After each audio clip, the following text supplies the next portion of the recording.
My name is Jerome Ferry. My cameraman is Alan Eggers. We're doing an interview with Robert Geuder, a play director and teacher for 41 years, plus serving as the director of the Cedar Rapids Follies for the last 26 years. Bob, tell us when and where you were born. I was born in Guttenberg, Iowa, back in 1932. What was your dad's name? George Geuder. Your mother? Roma Leski was her maiden name.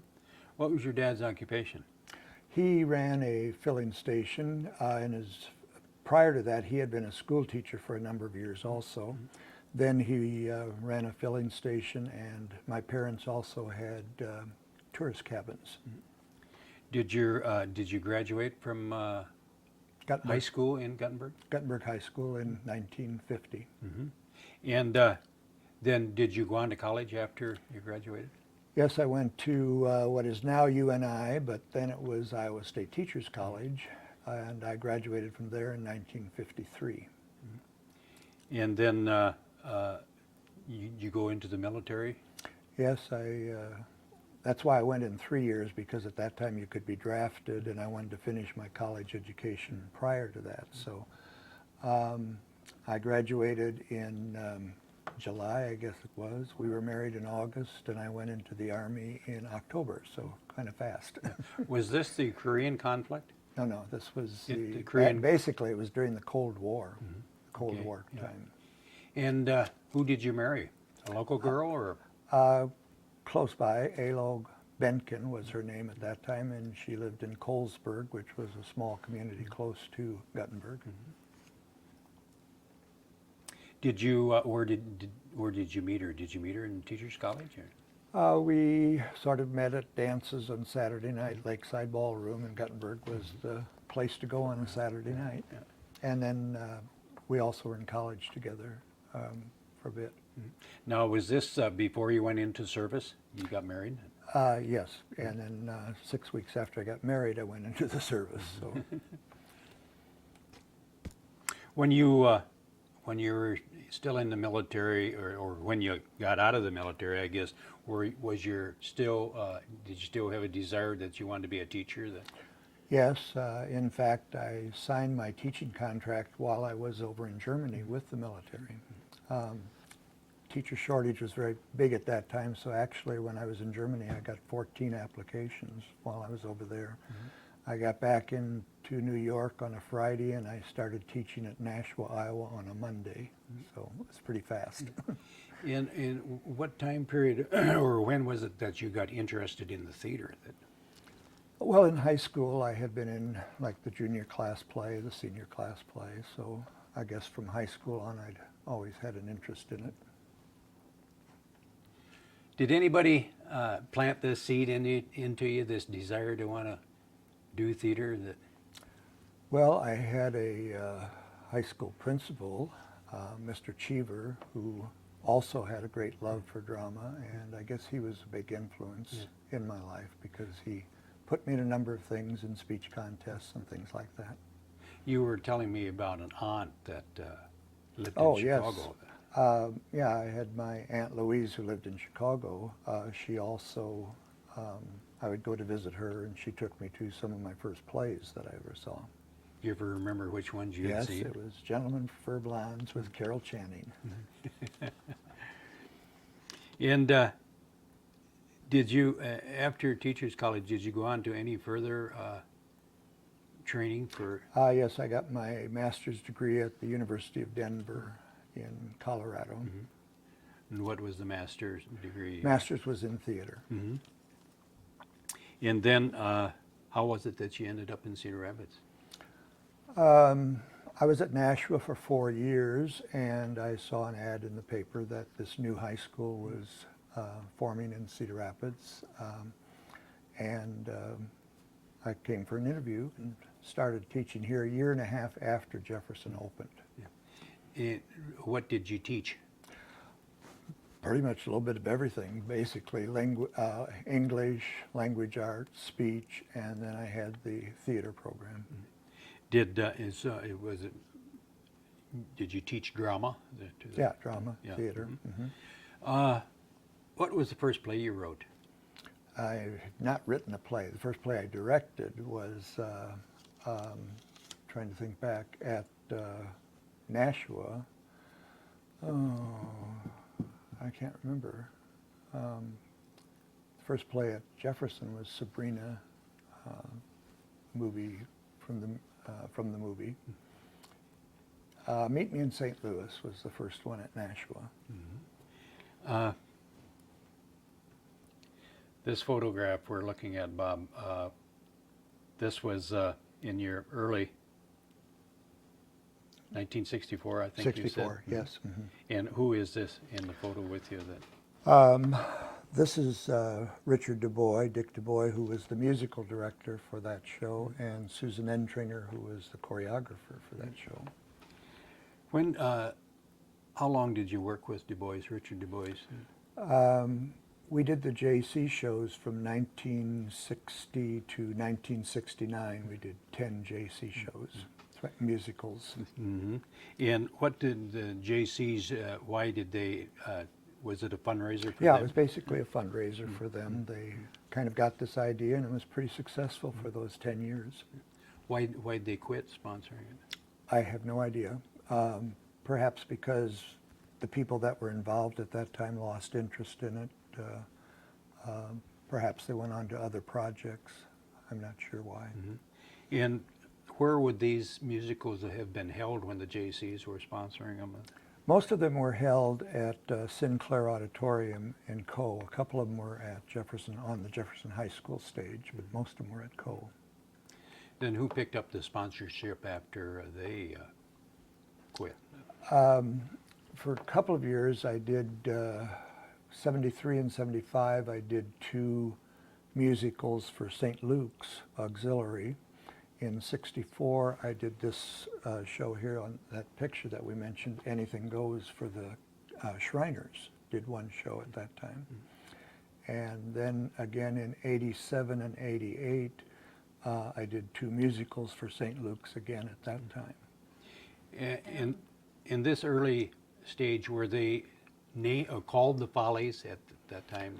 The 53 and 73 and 75, those 2 Follies were called the St. Luke's Follies. Mm-hmm. Called one Broadway Follies, and the other one was Hooray for Hollywood, I think. But what is known as the Follies today started with the Cedar Rapids Symphony Guild. Mm-hmm. And what time period was that?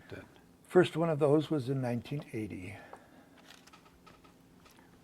And who, how did you, who contacted you?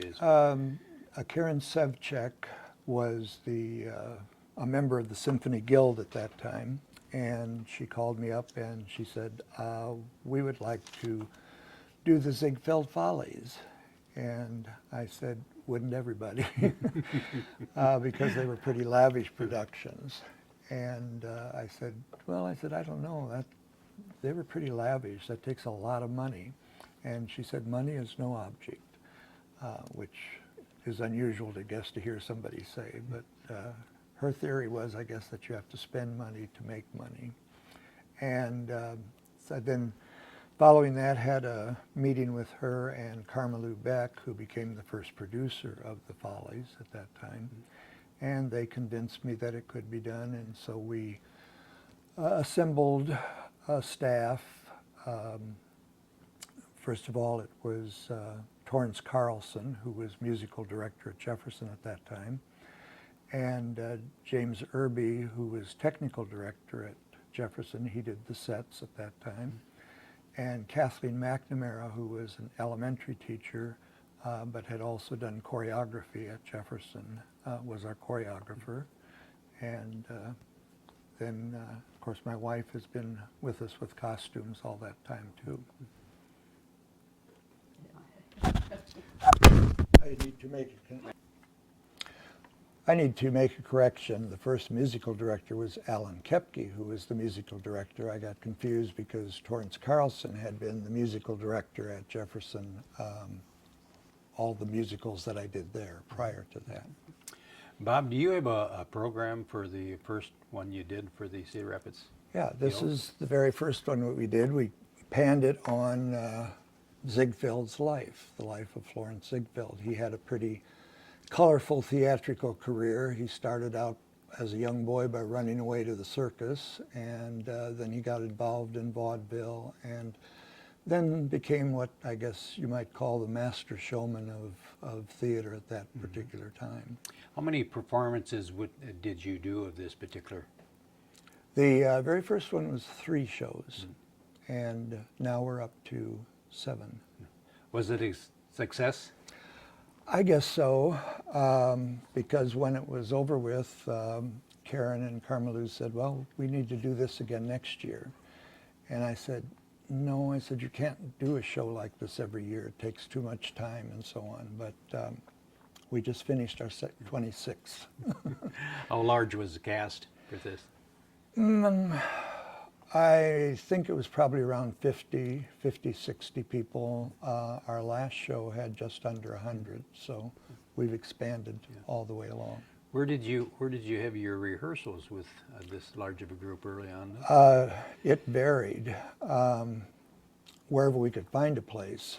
In fact, our very first ones were in the old Penny's building down on 2nd Street, I guess it was. Later became a McDonald's, and now I don't know, but it was a pretty filthy place. It had dirt floors and not a very pleasant place, but we needed a lot of space for musical numbers, and so that was the only place we could find. We've also rehearsed in a lot of different churches because they have large fellowship halls and good place for the big dance numbers, things like that. You had a full-time teaching job now while you were doing this. Yes. These plays. Was it the same time where you were directing high school plays? I was doing about 5 shows at Jefferson plus the Follies, so had to work it in. Did you ever think back as to where you got all of that energy? Yeah, because right now that I retired from teaching in 1996, and I've often said I don't know how I did the Follies when I was teaching at the same time, because it seems to take so much time. Give us a timeline of what it took for putting on a production from the start to finish. Well, to give you a little bit of a timeline, this is, May 10th, 11th, and we had our first meeting a week ago. So we start in May trying to come up with an idea, a theme. That's always the hardest thing to do, is to come up with a theme that we can tie everything together. Then we try to have a pretty much skeleton of the show finished by October. We have auditions in November, and then after we have cast the show, then we finalize the show because maybe we found somebody new that would fit in a certain place, or maybe a number we had in mind won't work because we don't have the right people. And then that gives us November and December to finalize the show, and we start rehearsals the first week in January, and then we open in March, the first week in March. Did you also design the props and the drops?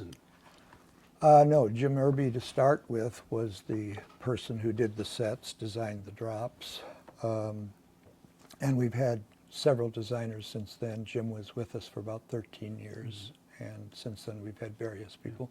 We still use a lot of his original drops that he painted at that time. We use them over and again. I imagine this consisted a lot of volunteer.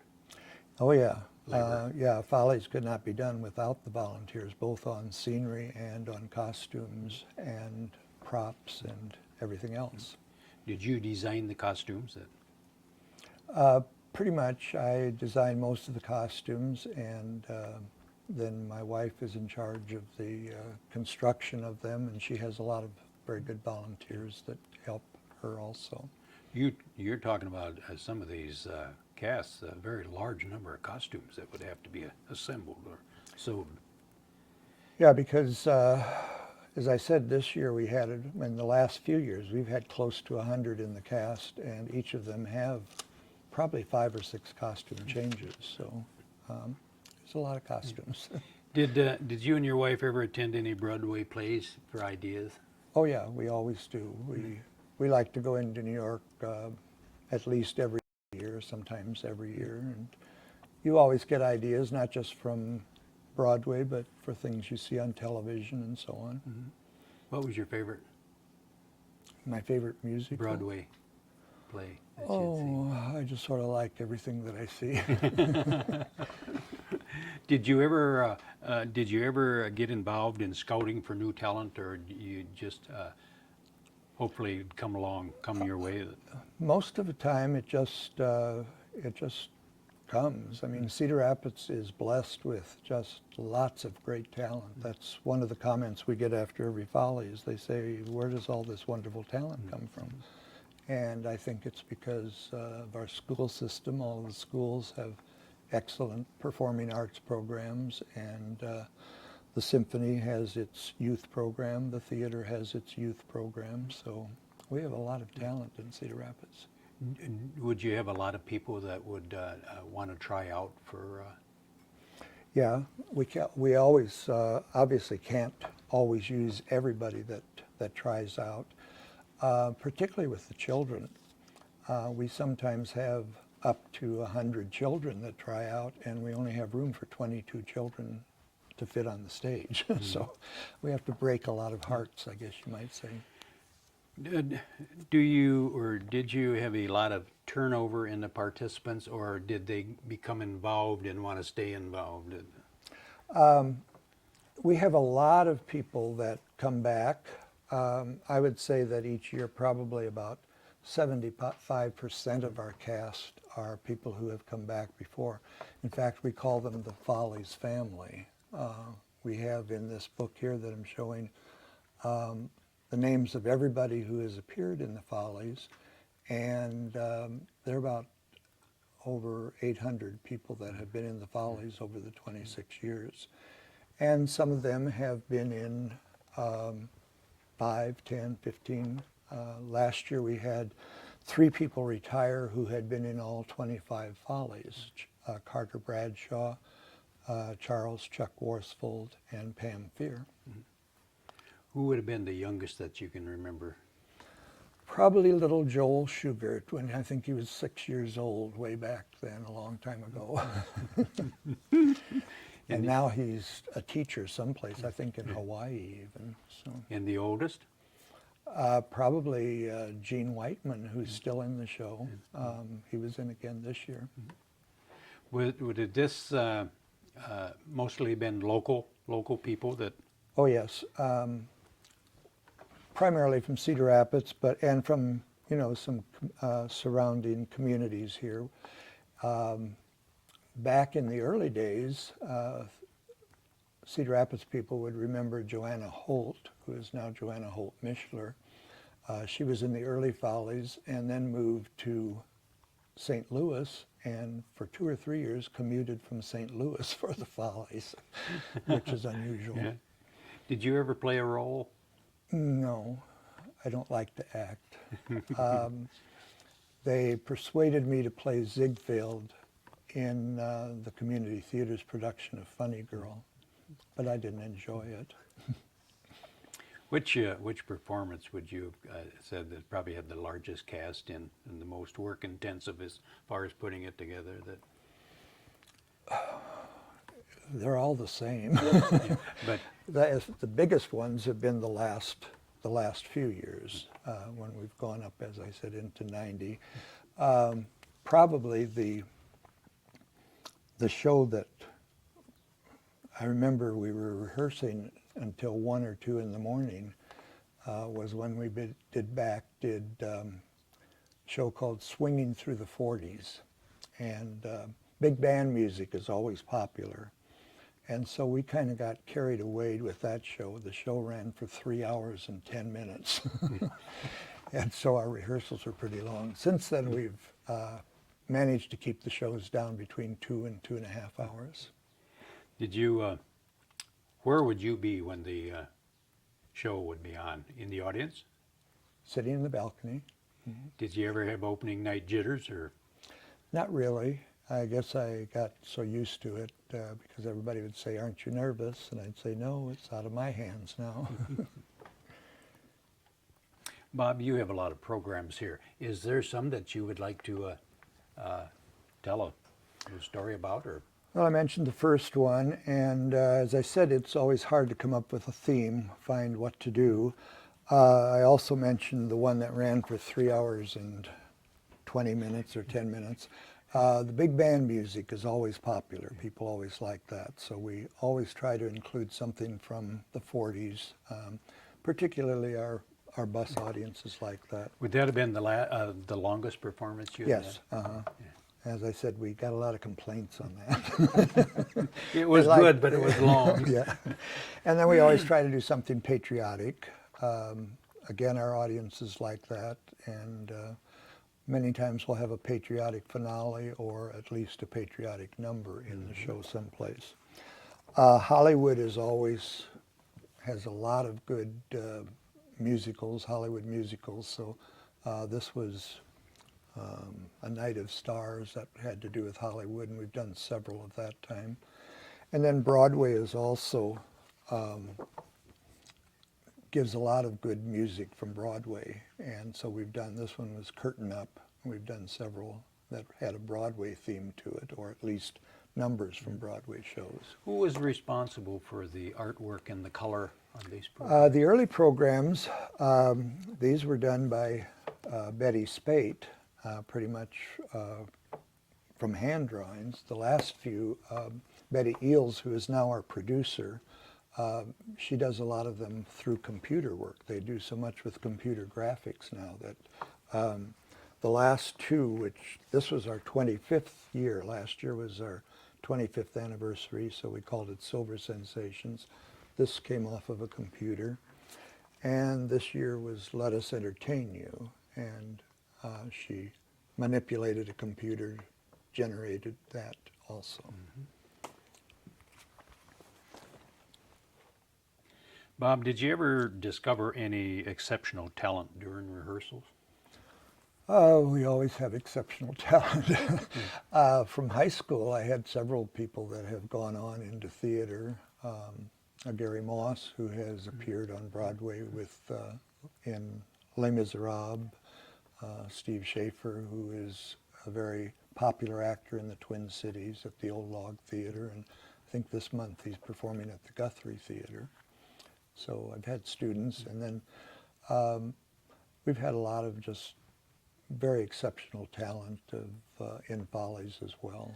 Did you ever find any latent talent in that was playing in a different role, or would be good in a different role? That Sometimes, I guess. It's hard to pinpoint from the Follies, even from our little kids. We've had Josh Siegel, who toured for a couple of years as Winthrop in The Music Man, and another little girl, Catherine Blades, who played Amaryllis on tour, a national tour for a year. So it isn't just confined to adults, even our kids have talents that way. were you and Dick Du Bois the only two directors? Dick Du Bois was with the JC shows, and then Alan Kepke was with the Follies for 3 years, and then Marcella Lee from Cornell was musical director for 1 year after Alan left. And she brought with her a piano player who was the accompanist that year, Damon Cole, and he's been our musical director ever since. Mm-hmm. About choreographers? Kathleen McNamara was our choreographer for 10 or 11 years, and since then we've had a lot. Dagmar Munn, Carol, who's Carol Rezebek now, and then the last 5 years we've had Michelle Philgreen, who is from Manchester. Set designers? Jim Irby, as I mentioned, for 13 years, and since then a variety of them. Mm-hmm. Right now it comes through Sound Concepts. Mm-hmm. How about producers?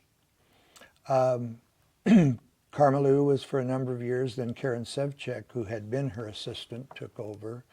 And then Trish Palmer was producer for a few years, and then Betty Eels has been producer for the last 6-7 years. Mhm. Sure. Betty had also been in the Follies at one time. So she's been associated with Follies for 16 years now. Was there an executive director that?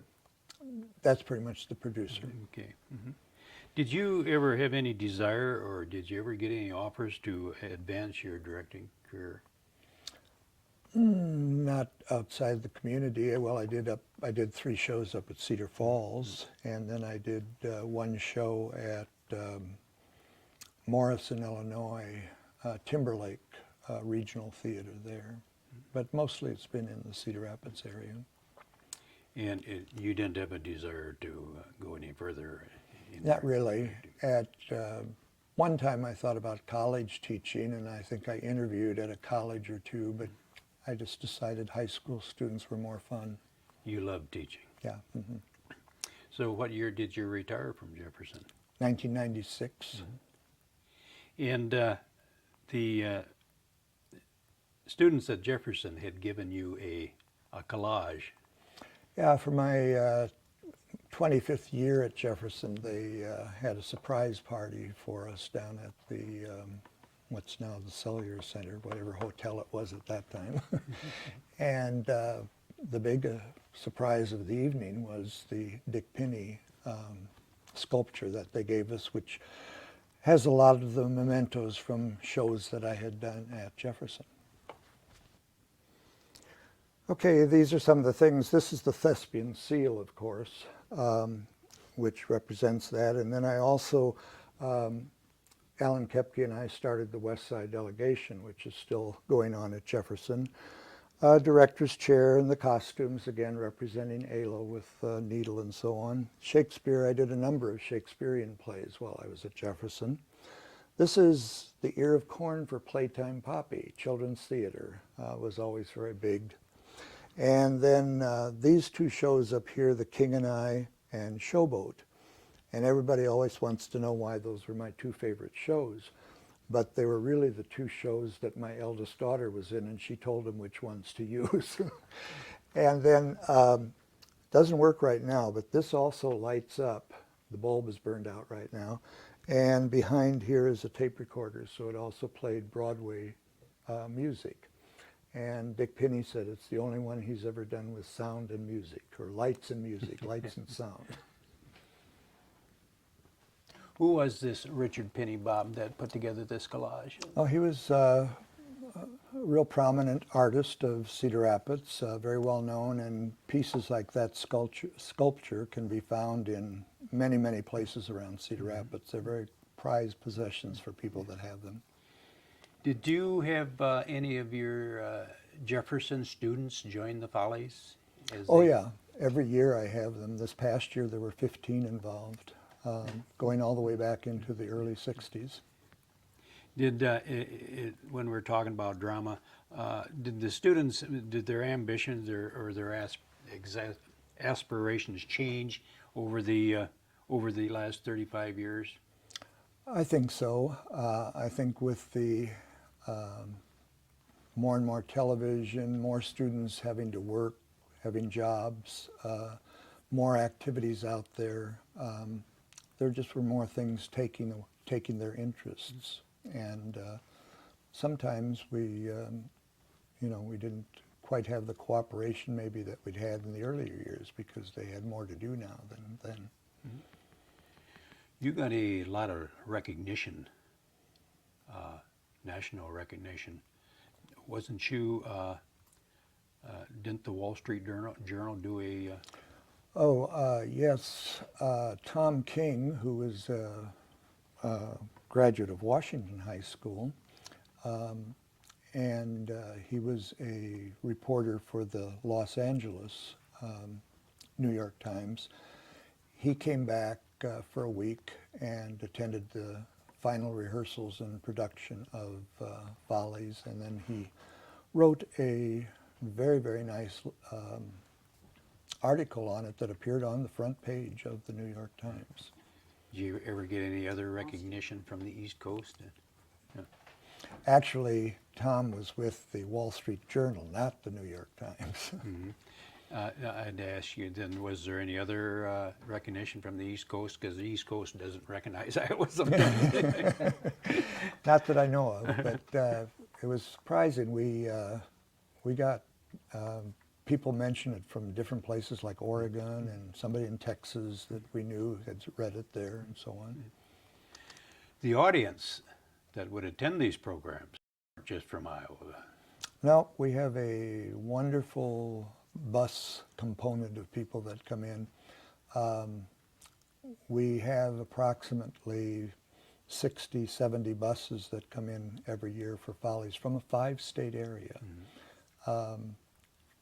They particularly have caused us to add the Saturday and Sunday matinees because that's the most easy time for them to come. So on our matinees, you go downtown and you'll probably see anywhere from 15 to 16 buses on an afternoon parked along the bridge. After retirement, what did you find yourself doing? Was it full-time as far as directing was concerned? Or? I volunteer at Bruce Moore. I give tours at Bruce Moore, which I enjoy very much. And one day a week I work the box office at the community theater, Cedar Rapids.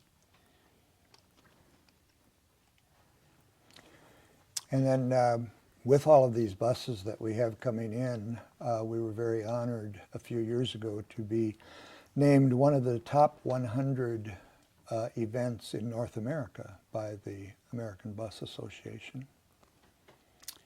You were mentioning that you volunteered at Bruce Moore. Did you ever do a production for?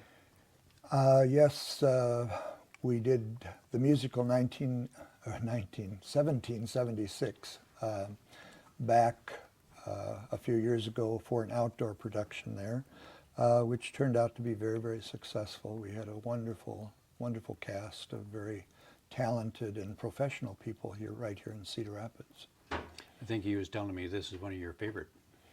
One of my favorites because the cast was sort of hand-picked, I guess you might say, and really extraordinary. I don't think there was a weak person in the cast. You ever find it hard to come up with new ideas? Yes, we're spinning our wheels right now trying to find a theme for Follies 27. That's, as I mentioned before, that's the hardest part. Once we get the theme, then other things seem to fall in place a little bit faster. Have you ever been in any strange circumstances where all of a sudden you get an idea of doing a play? Or maybe you wake up in the middle of the night and you...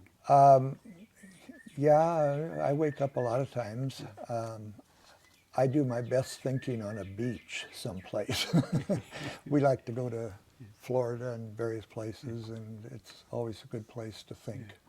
Would you write your play around the music or the music around the play?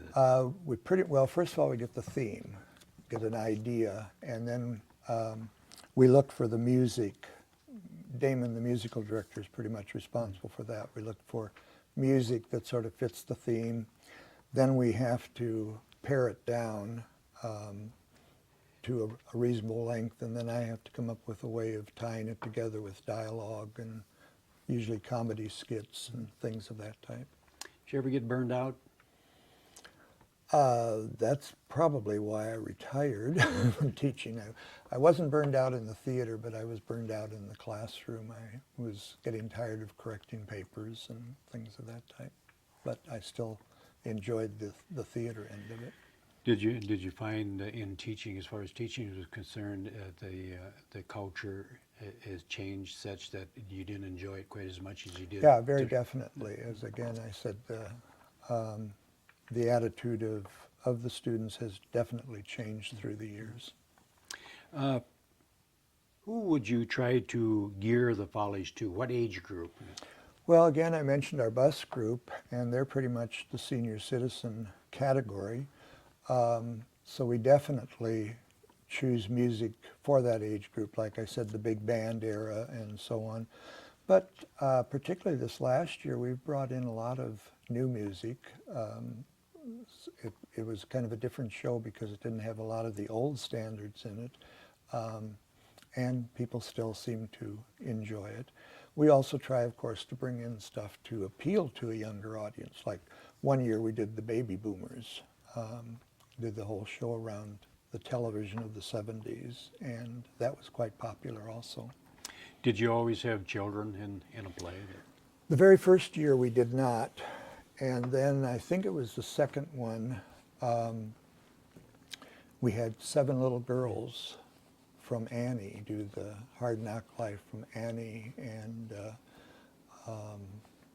one of the girls brought down the house, Christy Derland, with Tomorrow, and her mother was one of my first students at Nashua, and she's still in the Follies today now that she's in Cedar Rapids. Did you find that a lot of the children, once they did a performance, that they would kind of get hooked on it? And Oh yeah, they'll come back. We have to put a limitation. They have to be between 8 and 13, and they can't be over 5 feet tall because we want them to still look like children. We don't want them to get too big. Bob, did you get compensated for all of these hours that you put in these? The directors have a minimal compensation. The cast is all volunteer, as well as all of the backstage people, sewers and so on. The orchestra gets union wages. Do you remember any big bloopers? Well, one of my favorite is, and many people remember Jerry Carr, and I'm sure he wouldn't mind me telling this story. But he was our Ziegfeld in the very first show, and then he was our MC Ziegfeld for, I don't know, 6 or 7 shows. But at times he had problem remembering lines. And my favorite one is that he was going to make an introduction, and he said, now that famous dance duo, Fred Astaire and somebody help me out. Could not remember Ginger Rogers' name. That happens a lot. I mean, anybody can do that. Do you find the cast ad-libbing quite a bit? Not so much in Follies because it's a pretty solid thing. Once in a while in a stage show, if they go up in lines or so on, they will. But they stick pretty much to what's going on. At least we hope they do. Mm-hmm. I think you mentioned this year, or no, 2004, you celebrated your 25th anniversary. That's right. Mm-hmm. And we had a nice celebration. We called it Silver Sensations, and what we did was we took popular numbers from all the past 24 Follies. So some people said, well, that must have been an easy show to write. But actually it was pretty hard because we started out with about a 5-hour show because we had so many popular numbers that we liked that we had to keep eliminating. And then the Guild had a silver ball where people were invited to, and they had a wonderful reunion dinner where people came back from way back again in the 60s. We had a number of people that had been in Follies came back for that dinner, so it was just a really fun event. And then we had Joanna Holt, who I mentioned a little bit ago, came back. She's living in Des Moines now, but she came back to do a number in the show. And John Krug, who's living in Omaha, came back and did a number in the show. So we had kind of a lot of reminiscing at that time. We also made a video, which will be in the archives, I believe, with 5 minutes from each of the 24 shows prior to that. Were all of your, the Follies, they were all held at the Paramount? Yes. Mm-hmm. And of course, this 25th anniversary would have been after the Paramount had been restored. Correct. And, Yeah, that was another very special thing about it, especially for the cast, because the new dressing rooms that the people don't see, the best part of the renovation, the general audience doesn't see. It's all backstage, and it's downstairs in the dressing rooms, and the cast now sort of feel like they live the life of luxury compared to what they had before. I think you were telling me, Bob, that you also created the first show choir in Iowa as far in the high school. Alan Kepke and I had the first one in 1968. I was a member of the Thespian Society, and I had been to their festival, and I saw a group from Manhattan, Kansas. And I came back and I said to Alan, I said, there was this really interesting group. They not only sing, they sing and dance. And he said, I've always wanted to start one like that, but I didn't know how. And so we did. I did the choreography. It was very, very simple at that time. And we went around and gave demonstrations to other schools. And of course, it's mushroomed now to practically every school has a show choir now. Did you, were you involved, do you get involved in the Fab Five? That came after I had quit with Westside. Mm-hmm. But that's a fabulous, fabulous show. At the Paramount, Bob, was there a place in the Paramount backstage where the actors could get together and before or during the performance? Yeah, it's what's typically called the green room. Most theaters have them, and it goes way back in history. I don't know why it's called the green room, because they're not always painted green. But it was always a place for the actors to meet, to have notes, or to relax during intermission, things of that type. And in conjunction with the Paramount, then, we were very, very honored that they dedicated the green room. It's now the Geuder Green Room down in the Paramount. Very good. Bob, would you like to introduce us to your wife? Well, this is Alo. We will be celebrating our 52nd anniversary in August.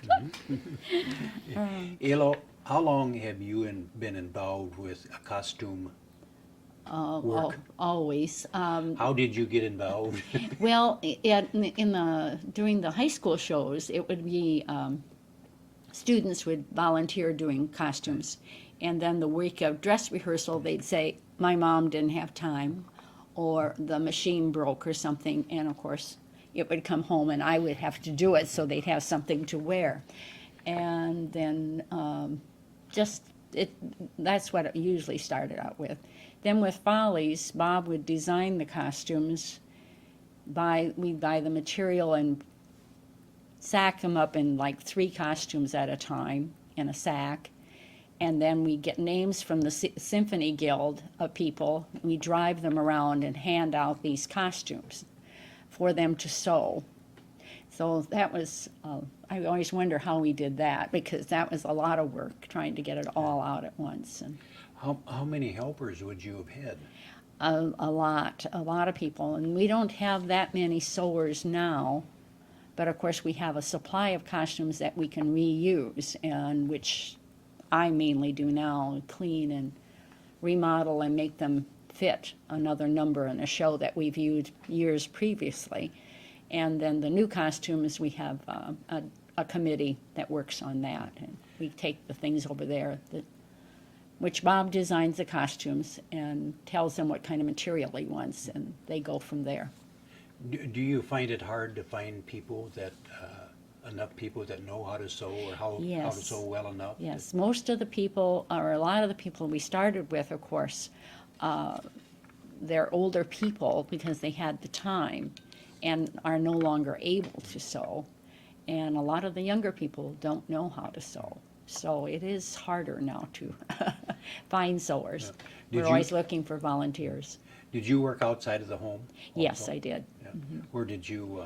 Well, I had taught school earlier, but then I ended up working at Hiawatha Elementary School as an associate and then as a health secretary the last years.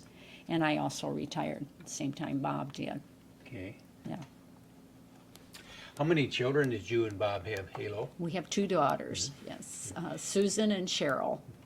And they're What- both married and live right here in town, so. Did they ever show any interest in drama or acting or? Yes, they were both active in high school. They went to Kennedy High School and sang in choir and were in plays. They liked that, and they still liked attending. Did you ever try to teach them how to sew? Well, my one daughter does quite a bit, but no, I think they're both so busy. Our oldest daughter is a teacher, and the other daughter works with graphics design. So they're too busy to help out that way.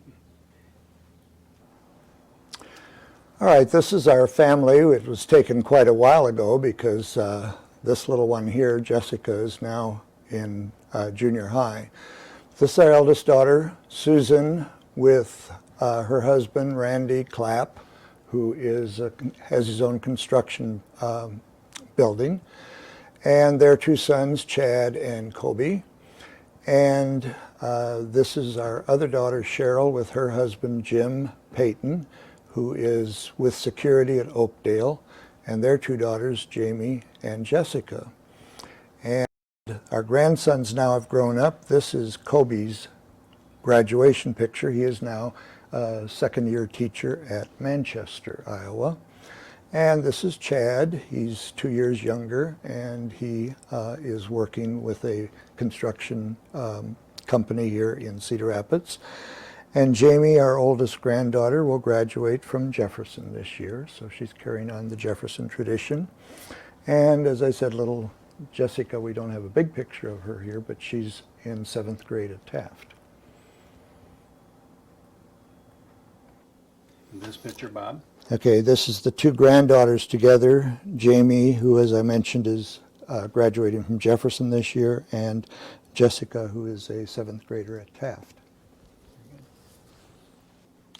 Do you have any hobbies, Bob, other than directing?